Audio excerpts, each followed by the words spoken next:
Hey, it's Priscilla with Remax Crossroads, your real estate broker in GTA. I just received the Toronto Real Estate Board Market Watch report. So let's take a look together how the real estate market performed for the first months of this year.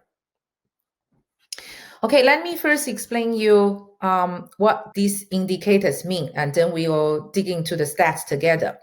I use two charts. The big one is for January, and the smaller one is a month ahead, December in 2020. So when we compare the numbers from the big one to the smaller one, you see market change from month to month. In the big chart for January, you see 5 indicators. There's a percentage beneath each of them. That is the change comparing with the same period last year. All right, let's get into them. The first one is transaction volume. So we see we sold 52% more than same period last year. That gives us an idea on how active the market is and how many buyers are now in the market to shop homes for themselves or for investment. We've been remaining at this type of heat for a couple months. For example, December, we were also 65% up than same period earlier year. But unlike the activeness of transaction, the supply did not capture the same speed. New listing coming to the market is only 20% more than same period last year, which is far behind the increase of transaction volume. And if this number is not strong enough to tell you the imbalance of supply and demand, we can take a look at active listing. Active listing is the total number of all the available properties for sale.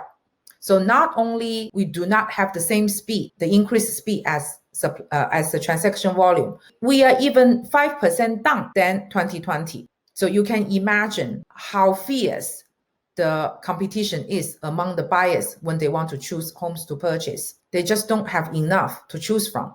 So this situation inevitably drives up the property purchase price. So we see that we are 15% up than 2020. And don't forget, 2020 is also more than 10% up than 2019 in January. So 2 consecutive years each have double digits growth in average sold price. Average days on market continue to shorten as well. So when we look at the sold price, not only we are much higher than last year, even we compare with December, which is a month ahead, we also had a big jump. Average sold price across the whole GTA for all different property types jumped from 932,000 to 968,000. Okay, so that's the general market, the micro environment. What about different property type?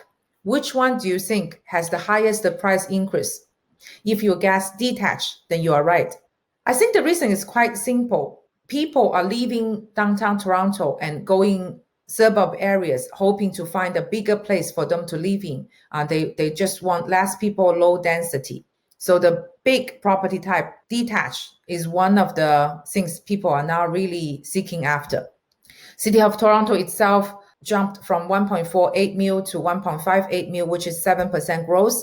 But the suburb area outside of City Toronto, it raised 11% from 1.18 to 1.31 million. All right.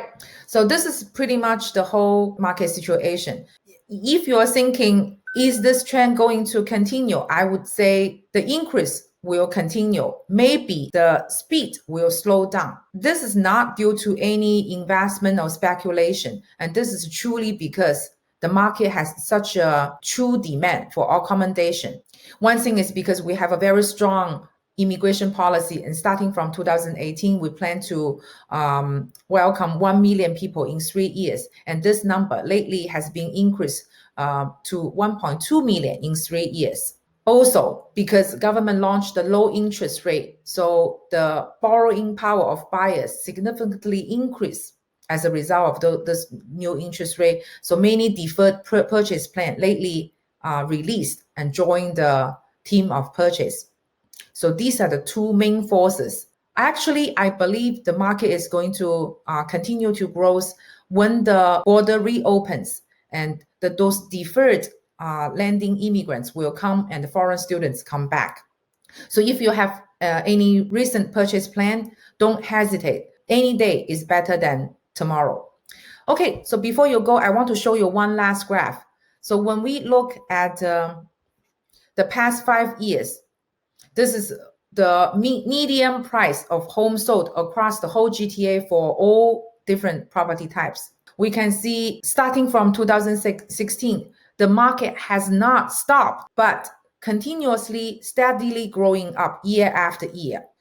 The only inconsistent part is from January 2017 to June of same year.